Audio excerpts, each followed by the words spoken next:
सुधा 40-42 साल की घरेलू स्त्री थी। भरा पूरा परिवार था। धन धान्य की कोई कमी नहीं थी। सुधा भी खुशी थी अपने घर संसार में, लेकिन कभी कभी अचानक बेचैन हो उठती।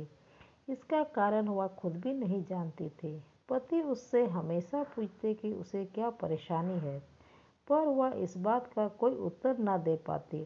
तीनों ही बच्चे बड़े हो गए थे। सबसे बड़ा बेटा इंजीनियरिंग के तीसरे वर्ष में, मंझला पहले वर्ष में और छोटा 10वीं में था। तीनों ही किशोर अवस्था में थे। अब उनके रुचि के विषय अपने पिता के विचारों से ज़्यादा मेल खाते। वे ज़्यादातर समय अपने पिता, टीवी और दोस्तों के साथ बिताते।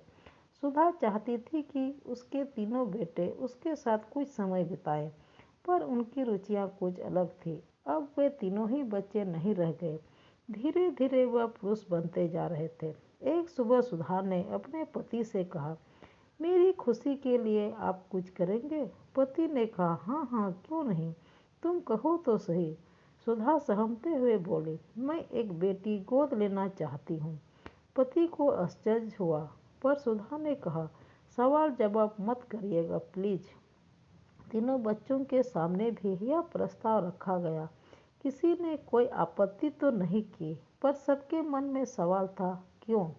जल्द ही सुधा ने 1.5 महीने की एक प्यारी सी बच्ची अनाथ आश्रम से गोद ले ली।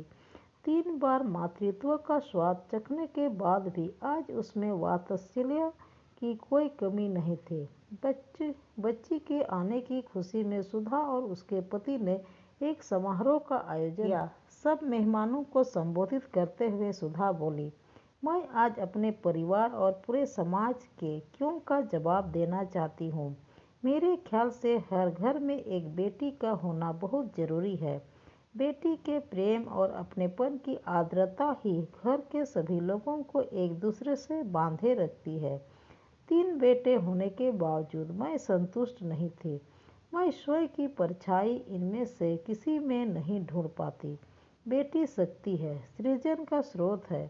मुझे दुखी नहीं, पीड़ा भी होती है जब मैं देखती हूँ कि किसी स्त्री ने अपने भ्रूण की हत्या बेटी होने के कारण कर दी।